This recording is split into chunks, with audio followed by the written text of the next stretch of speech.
A carne de Jesus é a luz do verdadeiro templo de Deus, que cumpre o silêncio da lei na sua carne. O cumprimento do silêncio da lei é o silêncio da pedra que não tem gravada na pedra os 10 mandamentos do pavio da voz da lei. Sendo que a luz da escritura dos 10 mandamentos da voz da pedra da lei fala por meio da letra do pavio da lei. Então, a base da voz da lei, como o silêncio da lei, é o silêncio da luz da lei e a luz da voz da lei. Onde o silêncio da lei é a glória do silêncio da unidade da luz. E a voz da pedra da lei é a glória binária do som da luz. Sendo assim, o observador é aquilo que ele observa no silêncio da pedra da lei, e naquilo que ele lê, por meio da letra do pavio da pedra da lei. O silêncio da lei como a voz da lei é a candeia dos olhos, que revela pela luz da candeia se os membros da carne é um corpo mau ou bom. Sendo assim, o silêncio e a voz da pedra da lei é a candeia que está brilhando nos olhos do observador, que determina se o corpo do observador é mau ou bom. Jesus deixou bem claro a maldade e a bondade do corpo quando disse: a candeia do corpo são os olhos, de sorte que, se os teus olhos forem bons, todo o teu corpo terá luz. Se, porém, os teus olhos forem maus, o teu corpo será tenebroso. Se, portanto, a luz quinte são trevas, quão grandes serão tais trevas? Mateus capítulo 6, versículos 22 a 23. Bom, o pavio da letra da pedra da lei é o pavio que acende a voz da luz binária da candeia dos olhos. Mas, o silêncio da pedra da lei acende a bondade da unidade da luz da candeia dos olhos. Sendo que a luz da candeia revela se a carne do corpo é boa ou má. Agora, a letra do pavio da pedra da lei revela as obras da carne e da voz da iniquidade que está oculta nas trevas. A luz da voz de Deus fala por meio do pavio da letra da lei, que está escrita no pavio da pedra da lei. Logo, a sonoridade da voz da luz da lei saiu da boca de Deus.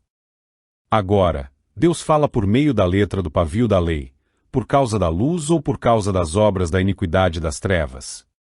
Por causa das obras da iniquidade das trevas. Onde as obras da iniquidade das trevas é a causa que faz a luz da voz da lei falar, e ser ouvida pelas obras da carnalidade da iniquidade das trevas. Sendo assim, a voz da lei de Deus não fala por causa da luz, mas por causa da escuridão das obras da iniquidade da carne. Em resumo, as obras da escuridão das trevas do corpo da iniquidade da carne é a causa da voz da lei de Deus ser ouvida na escuridão das trevas. Implicando que Deus não fala onde não existe a transgressão da iniquidade da carne. Esta é a dinâmica da retidão do silêncio da pedra da lei, porque na retidão do silêncio da pedra da lei não existe a iniquidade da carne que transgrida a retidão do silêncio da lei.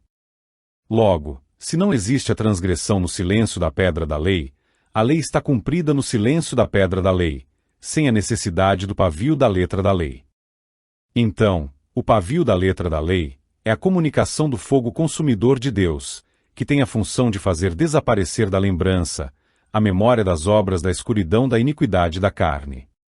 Assim, o propósito da criação da iniquidade da carne é ser consumida pela morte, pelo pavio da letra da lei. A Escritura deixa isto bem claro. Ele nos capacitou para sermos ministros de uma nova aliança, não da letra, mas do Espírito, pois a letra mata, mas o Espírito vivifica. 2 Coríntios capítulo 3, versículo 16. Sendo assim, quando Jesus diz, se, portanto, a luz quinte são trevas, quão grandes serão tais trevas? Na verdade, a sonoridade da luz da lei, que saiu da boca de Deus, fala por causa das obras da maldade do corpo, que está na escuridão das trevas. Então, a função da letra da lei é trazer para a luz as obras da maldade da iniquidade da carne, que está na escuridão das trevas. Assim, a voz da luz da lei que sai da boca de Deus é para revelar as obras da maldade de toda a carne, que se encontra oculta na escuridão das trevas. Então, a luz da voz da lei de Deus não fala por causa da luz, mas fala por causa das obras da escuridão da iniquidade da carne. Assim, a luz da voz da lei de Deus não saiu das trevas, mas saiu da luz de Deus. Implicando que as obras da escuridão das trevas da iniquidade da carne não pode extrair da escuridão da carne a luz espiritual da voz da lei de Deus.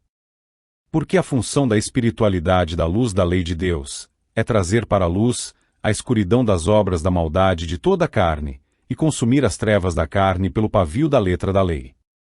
Implicando que a escuridão de toda a carne não pode trazer de si mesma a espiritualidade da luz da lei, porque a própria luz da lei revela a escuridão das obras de toda a carne no salário da morte. Sendo que a carne natural não pode trazer de si o descanso sabático da espiritualidade da voz da lei de Deus. Porque a sonoridade do corpo natural não tem em si o descanso sabático do silêncio do corpo espiritual. Assim, o espírito da luz da voz da lei de Deus veio para revelar as obras da maldade e da morte de toda a carne natural, cujas obras da escuridão de toda a carne natural está oculta na própria maldade da carne natural.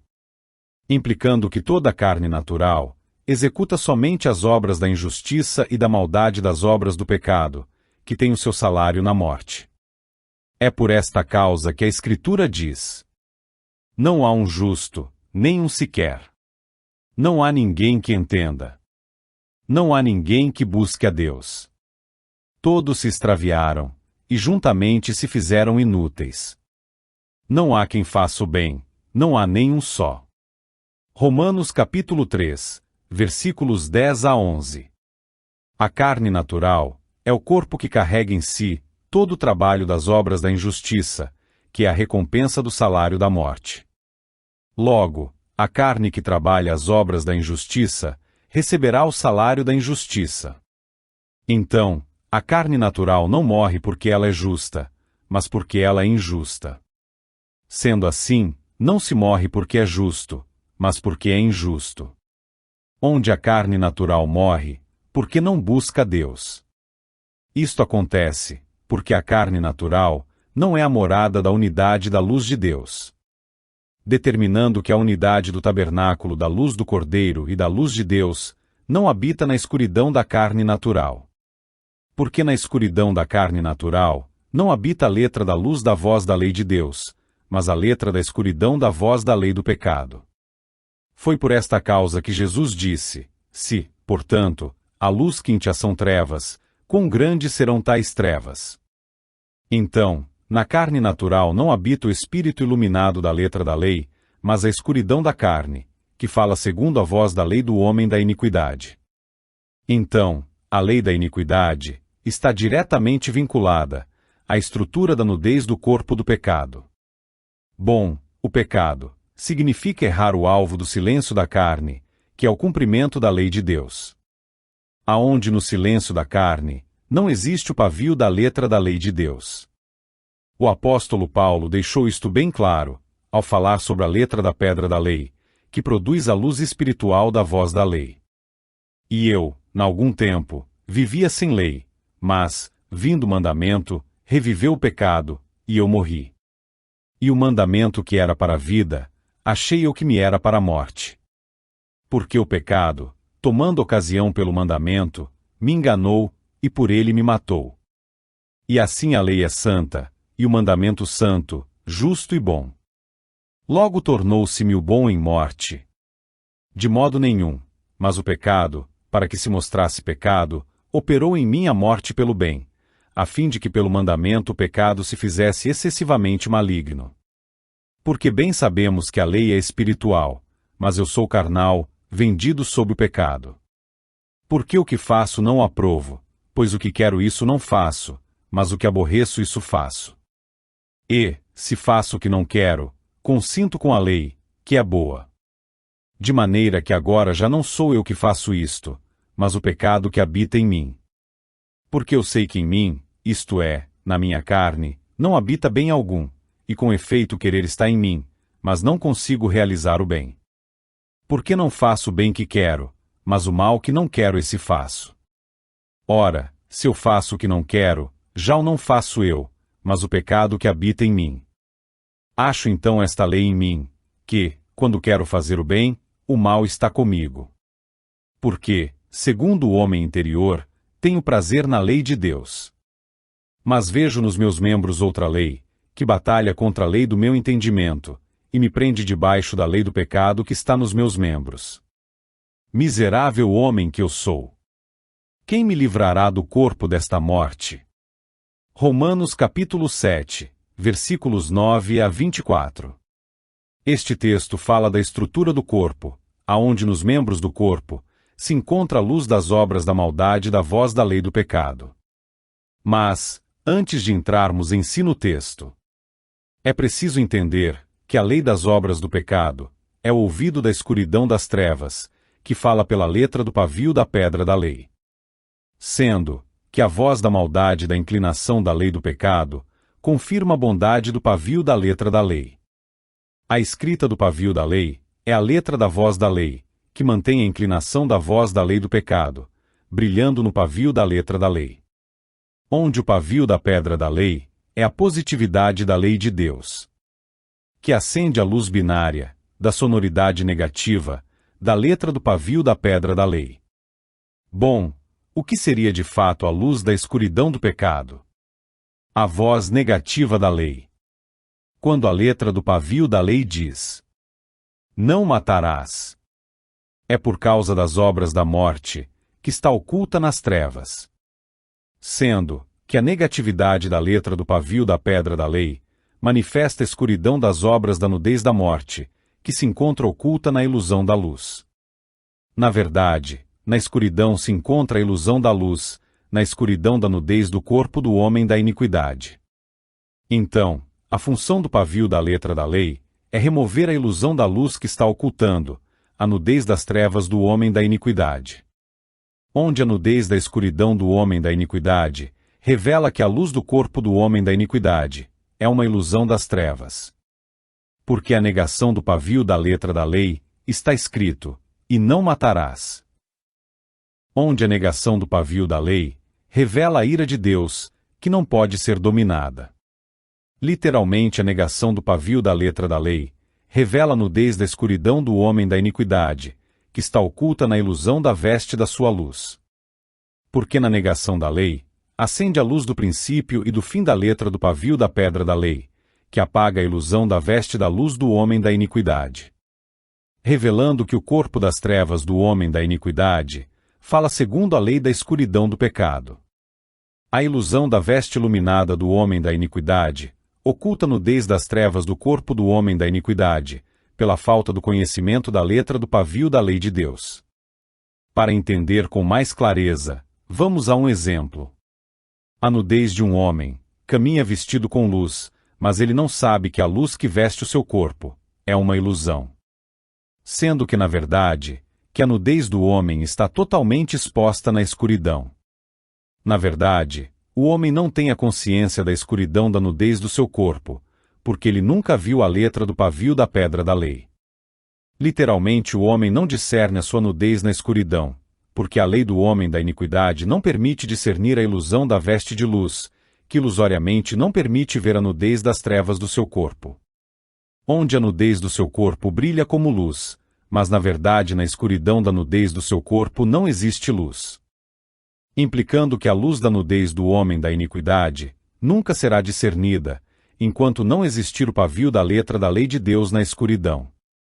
Logo, a escuridão da nudez do homem da iniquidade se comporta como luz, porque não existe o pavio da letra da lei de Deus, que revela a escuridão do seu corpo, que se comporta como luz, mas não é luz. Logo, a escuridão da morte do homem da iniquidade reina na ilusão da luz. Que dá uma ideia que o homem da iniquidade se encontra vestido com uma veste de luz, mas na verdade está totalmente nu, por causa da lei do pecado que fala como luz, mas é o conhecimento da voz da escuridão. Para entender a função da letra da lei, é necessário retornarmos para o nome de Deus. Onde o nome do eu serei o que serei, só pode ser falado no passado e no futuro. Bom, o futuro do nome de Deus é o silêncio do corpo já manifesto. E o passado do nome de Deus é o silêncio do corpo já manifesto do futuro, se manifestando novamente, no passado do nome de Deus. Implicando que o futuro do silêncio do corpo é o corpo imortal e já manifesto, que será manifesto novamente no passado do nome de Deus. Em outras palavras, o silêncio do futuro do reino da imortalidade que já está manifesto, será manifesta novamente no passado e manifesto do reino da morte. Onde o passado e manifesto inexistente e remoto da morte, é por onde é revelado novamente a existência do futuro já manifesto da imortalidade. Esta verdade se encontra nesta oração de Jesus. E agora glorifica-me tu, ó Pai, junto de ti mesmo, com aquela glória que tinha contigo antes que o mundo existisse. João capítulo 17, versículo 5. Na teoria do Big Bang, existe um grande questionamento. O que existia antes do Big Bang? Bom, esta fala de Jesus deixa isto bem claro. O que existia antes do Big Bang é aquela glória que Cristo tinha com o Pai antes que o mundo existisse. Revelando de forma clara que a glória do mundo criado veio depois da glória de Cristo que ele tinha junto ao Pai. Quando se fala de glória, literalmente está se falando de um corpo. Se partimos do princípio que a glória do corpo da carne da criação, que veio depois da glória do corpo de Cristo, não se encontrava na glória do corpo de Cristo.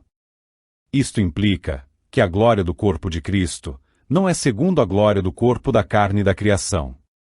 Determinando claramente que a forma do corpo de Cristo, que se encontrava antes da criação, não é feita de carne.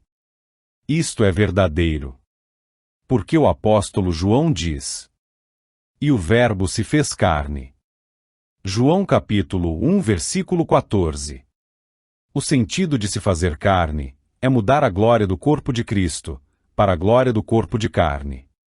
Para entender melhor este conceito da mudança de Cristo, é preciso saber que o corpo de Cristo é a glória do Pai. Logo, Cristo se despiu da glória do corpo do Deus Pai para se fazer carne. Literalmente, Cristo se despiu da glória do corpo do Deus Pai e se vestiu com a glória do corpo da carne. Por isso que o próprio Jesus diz: E agora glorifica-me tu, ó Pai, junto de ti mesmo, com aquela glória que tinha contigo antes que o mundo existisse. No versículo Jesus diz: E agora glorifica-me tu, ó Pai, junto de ti mesmo. O sentido de junto de ti mesmo é juntar a Cristo na perfeição do corpo acabado da glória do Deus Pai. Então, quando se fala da glória do corpo da carne que veio depois da criação e do corpo de Cristo que ele tinha antes da criação, na verdade, está se falando do corpo perfeito e acabado, que Cristo estava vestido antes da criação. Logo, a veste do corpo de Cristo não é feita de carne. Pelo fato do corpo perfeito e acabado e glorificado do Deus Pai não ser feito de carne. Isto implica que tanto o corpo com carne e sem carne é um Deus Pai. Implicando que Cristo já era o Filho do Deus Pai por causa da veste sem carne do Deus Pai. Isto implica que Cristo não é o Filho de Deus porque se fez carne, ele antes de se fazer carne, já era Filho de Deus. Porque a veste não carnal do Deus Pai determina a filiação do Filho não carnal. Quando Jesus diz: Saí do Pai, e vim ao mundo, outra vez deixo o mundo, e vou para o Pai. João 16, versículo 28. Jesus está falando da veste do corpo. Sendo que Cristo se despiu do corpo não carnal do Deus Pai, e se vestiu do corpo carnal do Deus Pai da carne. Percebam que o corpo com carne e sem carne é um Deus Pai. Para entendermos os corpos do Deus Pai, é preciso recorrer ao nome de Deus, o eu serei o que serei. Que não pode ser falado no passado e no futuro, e colocar como referência no nome do eu serei o que serei, a palavra acabou. A palavra acabou faz uma distinção entre o passado e o futuro do nome do Deus Pai. Sendo que o passado do nome de Deus já tinha acabado no futuro do nome de Deus. Porque o futuro do nome de Deus é antes do passado do nome de Deus. O passado do nome de Deus, na verdade, é a veste da criação da carne. E o futuro do nome de Deus é a veste do corpo sem carne que nunca foi criado. E algo surpreendente acontece: o passado carnal da criação não existe no futuro sem carne. É neste momento que é revelado algo inesperado quando a palavra acabou é colocada entre o passado e o futuro do nome de Deus. A criação acabou no momento que foi criada. Sendo que a criação acabou no momento que Deus disse: haja luz. Sendo que Deus está criando o que já acabou.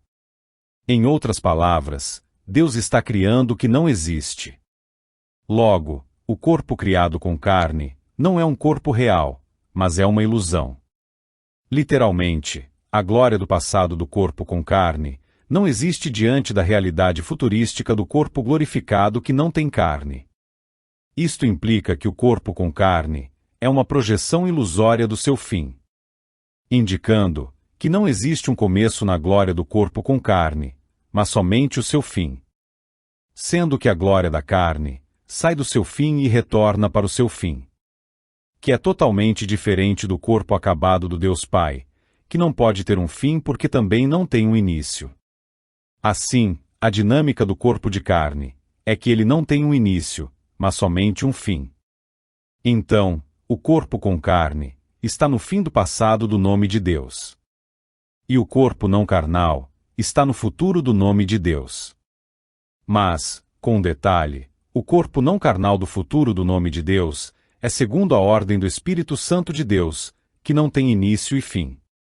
Logo, o corpo do Deus Pai é o seu Espírito Santo.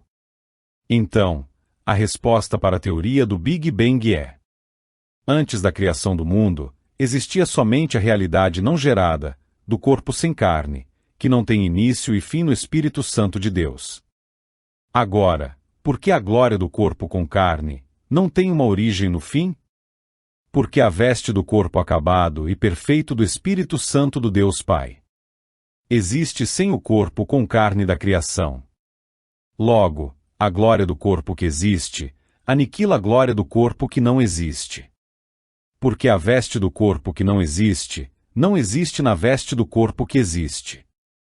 Pelo fato da própria existência, da realidade da veste do Espírito Santo do Deus Pai, não poder ser nunca criada. Que nos revela um princípio muito importante: a base da criação não é a realidade, mas a ilusão.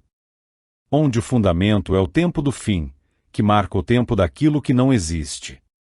Que Jesus chama a criação do mundo. O que é o mundo? É o sistema do universo, que é baseado no tempo do fim da luz binária. Onde o tempo do fim é o movimento binário da morte. Isto implica que tudo que está dentro do sistema binário do universo se encontra no tempo do fim da morte. Logo, quando se diz que ao observar as estrelas do universo, o observador está olhando para o passado das estrelas. Na verdade, o observador está olhando para o tempo do fim da morte das estrelas. Sendo que a luz binária das estrelas do universo estão projetando na sua luz o fim das estrelas e não o seu início. Implicando literalmente que todo o sistema do universo é um holograma. O que seria um holograma? A imagem produzida pela holografia, com informação tridimensional, que aparenta ter 3 dimensões no espaço-tempo. Que são as 3 dimensões espaciais: o comprimento, a largura e a altura. E o tempo é representado como uma dimensão adicional, onde a dimensão da superfície do tempo tem a função de estender a dimensão do comprimento, da largura e da altura dos corpos holográficos do universo. Agora, a superfície dimensional do tempo é a dimensão externa e visível dos corpos com comprimento e largura que são considerados sem nenhuma profundidade. Onde a ausência da profundidade da dimensão do tempo não tem penetração de espírito. Em outras palavras, a dimensão do tempo não tem em si os princípios necessários para a vida. Colocando a dimensão do tempo como sistema do tempo do fim da morte. Agora, se a dimensão do tempo está morta, por sua vez todo o universo está morto. Implicando que não existe nenhum princípio de vida no universo. Por que no universo não existe nenhum princípio de vida? Porque a dimensão do tempo é o fundamento do tempo do fim do universo. Logo, Deus usou o tempo do fim da dimensão do tempo para criar o universo. Então, Deus não criou a vida a partir da dimensão do tempo, mas um sistema holográfico em 3 dimensões espaciais, que tem a sua base de expansão tridimensional, a morte da dimensão do tempo. Onde as dimensões espaciais do comprimento, largura e altura estão aparecendo e desaparecendo no tempo do fim da dimensão do tempo.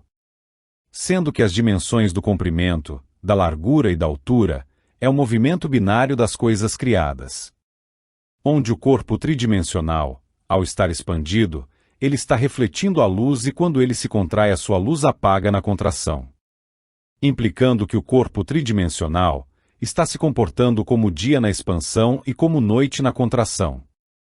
E quem está fazendo o corpo tridimensional se comportar binariamente como dia e noite é o tempo do fim da morte da dimensão do tempo. Onde o movimento binário da criação holográfica tem como fundamento a morte da dimensão do tempo. Onde no fundamento da morte do tempo não existe o princípio da vida, mas somente o fim da morte. Que comprova por sua vez que o universo criado não é o local dos vivos, mas o local dos mortos. Onde nada existe com um corpo vivo, mas somente com um corpo holográfico. O rei Salomão tinha uma sabedoria para observar o universo holográfico. Por isso que Jesus disse sobre o rei Salomão: a rainha do sul se levantará no dia do juízo com esta geração, e a condenará, porque veio dos confins da terra para ouvir a sabedoria de Salomão. E eis que está aqui quem é maior do que Salomão. Mateus capítulo 12, versículo 42. O que estamos vendo na fala de Jesus é que a sabedoria superior está no mundo da sabedoria inferior. Logo, a sabedoria superior anula a sabedoria inferior. Para entender a natureza da sabedoria inferior do rei Salomão, é necessário saber a natureza superior do corpo de Jesus.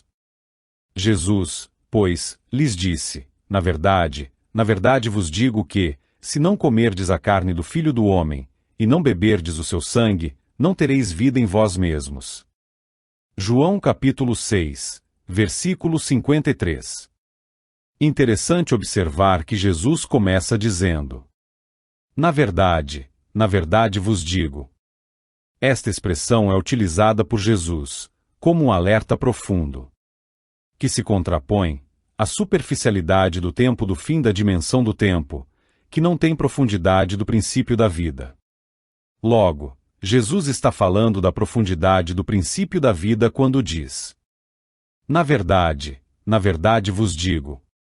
Isto implica que antes do Verbo de Deus se fazer carne não existia a profundidade do princípio da vida, mas somente a superficialidade do tempo do fim da morte da dimensão do tempo. Logo, a sabedoria do rei Salomão é inferior à sabedoria de Jesus, porque a sabedoria do rei Salomão não contém a profundidade do princípio da vida. Que por sua vez deixa bem claro que a sabedoria do rei Salomão tem como fundamento o tempo do fim da morte da dimensão do tempo. Implicando que a sabedoria do rei Salomão é um conhecimento holográfico, que tem como fundamento a morte da dimensão do tempo. Sendo que não existe nenhum princípio da vida na sabedoria do rei Salomão, mas somente a sabedoria do tempo do fim. Em seguida, Deus não deu a sabedoria da vida para o rei Salomão, mas a sabedoria da morte. Em outras palavras, Deus deu para o rei Salomão a mobilidade da sabedoria do tempo do fim da dimensão do tempo, que é a sabedoria que move todas as coisas holograficamente criadas. Parece estranho, mas o rei Salomão tinha somente acesso ao conhecimento da morte. E algo mais estranho ainda, Deus criou o universo usando o conhecimento da morte. Então, de Adão até Jesus todo o conhecimento é baseado na morte. Porque o único que tem a profundidade do princípio da vida é Jesus, quando o Verbo de Deus se fez carne. Por isso que Jesus diz: na verdade vos digo que, se não comerdes a carne do Filho do Homem, e não beberdes o seu sangue, não tereis vida em vós mesmos. Eis uma observação estranha, mas verdadeira nesta expressão de Jesus: se não comerdes a carne do Filho do Homem, e não beberdes o seu sangue, não tereis vida em vós mesmos. A primeira observação, que ninguém que estava ouvindo a Jesus estava vivo, mas morto. A segunda observação é que todos os ouvintes não estavam bebendo e comendo da vida, mas bebendo e comendo da morte. E a terceira observação, que aquele que não bebe o sangue e come a carne de Jesus, continua morto. Então, o que seria a morte em si? Um corpo holográfico que apareceu no tempo do fim do conhecimento da dimensão do tempo, e vai desaparecer no tempo do fim do conhecimento da dimensão do tempo. E foi esta sabedoria binária do tempo do fim da morte da dimensão do tempo, que foi dada por Deus ao rei Salomão. Na verdade, o rei Salomão é o observador da morte. A capacidade do rei Salomão observar o mover da morte das coisas criadas. Claramente se observa no livro de Eclesiastes. Ilusão de ilusões, diz o pregador, ilusão de ilusões. Tudo é ilusão. Bom, antes de entrarmos nesta conclusão do rei Salomão, que tudo é ilusão, é preciso entender o que é ilusão. Ilusão é tudo que afigura ser o que não é. Então, esta foi a conclusão que o rei Salomão chegou. Ilusão é tudo que afigura ser o que não é. Agora, o que nos afigura ser o que, não é? A totalidade da dimensão tridimensional. Comprimento, largura e altura. Agora, como o rei Salomão concluiu, que as dimensões do comprimento, largura e altura é ilusão. Porque o rei Salomão tem a sabedoria do tempo do fim da morte, onde o corpo tridimensional não existe. Aquele que não tem a sabedoria do tempo do fim da morte da dimensão do tempo. Ele está localizado na observação da expansão da luz do corpo tridimensional. Logo, a luz daquele corpo tridimensional, para o observador é real. Mas, quando os olhos do observador, é transferido para a contração da escuridão da dimensão do tempo. A sua percepção da realidade muda. Porque na contração da escuridão da dimensão do tempo, a expansão da luz do corpo tridimensional se apaga. Por isso que o próprio rei Salomão diz: é melhor ir a uma casa onde há luto do que a uma casa em festa, pois a morte é o destino de todos, os vivos devem levar isso a sério. Eclesiastes capítulo 7 versículo 2. Foi isto que aconteceu quando Deus deu sabedoria para o rei Salomão. Deus mudou a visão do rei Salomão de lugar. Tirando o rei Salomão da observação expansiva das dimensões da luz, com comprimento, largura e altura. E colocou os olhos do rei Salomão na sabedoria da escuridão da dimensão do tempo do fim. Na verdade, existia uma distinção entre o rei Salomão depois que adquiriu a sabedoria do tempo do fim da dimensão do tempo, e das outras pessoas que viviam na época do rei Salomão. As pessoas observavam toda a estrutura tridimensional como real. Mas Salomão observava somente as ilusões dos corpos. Agora, quem estava certo, o rei Salomão ou as pessoas? O rei Salomão. Porque pela sabedoria do tempo do fim da dimensão do tempo, o rei Salomão não encontrou o princípio da vida. Então, se não existe o princípio da vida na escuridão do tempo no fim da dimensão do tempo, a luz tridimensional do Sol é uma ilusão holográfica. Porque a fonte da ilusão holográfica da luz do Sol não é o princípio da vida, mas o tempo do fim da dimensão do tempo da morte. Logo, o Sol não está vivo, mas está morto. Então, se o Sol está morto, na contração da escuridão do tempo do fim da dimensão do tempo, a expansão da luz do Sol que se move no dia é literalmente uma ilusão holográfica. Sendo que não estamos vendo o princípio do Sol, quando ele aparece no leste, mas um espantalho vestido com a ilusão holográfica da luz. O que seria o Sol de verdade, o tempo do fim da morte do Sol, que veste a escuridão da dimensão do tempo, com a veste do espantalho de luz. Parece muito estranho, mas a luz do dia do Sol é um fantasma. Em outras palavras, a luz do dia do Sol é a luz que está morta no tempo do fim da escuridão da dimensão do tempo. Sendo assim, aonde as pessoas observam a luz do Sol. Salomão, segundo a sabedoria do tempo do fim da dimensão do tempo, não observa a luz do Sol, mas um fantasma. Ele deixa isto bem claro quando diz: nasce o Sol, e o sol se põe, e apressa-se e volta ao seu lugar de onde nasceu. Literalmente nesta expressão, o rei Salomão está falando que o sol se comporta como um fantasma. Ele diz, e apressa-se e volta ao seu lugar de onde nasceu.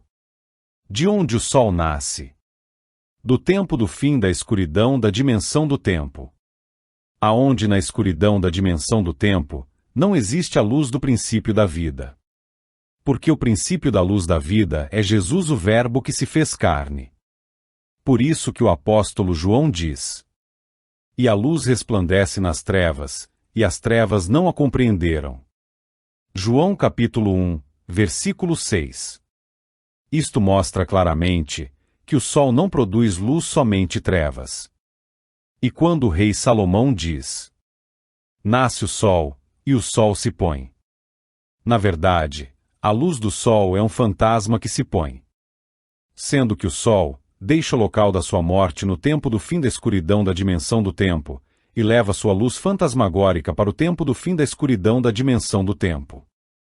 E isto não se aplica somente ao sol, mas às gerações. Uma geração vai, e outra geração vem, mas a terra para sempre permanece. Nesta expressão do rei Salomão, observamos o mesmo comportamento fantasmagórico da luz do sol. Uma geração vai, para o tempo do fim da escuridão da dimensão do tempo, e outra geração vem do tempo do fim da escuridão da dimensão do tempo. Partindo do mesmo princípio, que no tempo do fim da escuridão do tempo, não existe o princípio da vida. E o princípio da vida está no Verbo que se fez carne. A carne de Jesus é verdadeiramente um corpo que está vivo. E as gerações que vai e vêm são fantasmas que estão mortos no tempo do fim da escuridão da dimensão do tempo. Na verdade, é isto que o rei Salomão está dizendo: as gerações vão e vêm, porque o corpo com dimensão tridimensional das gerações é um corpo fantasmagórico. Bom, vou continuar explanando este texto no próximo vídeo.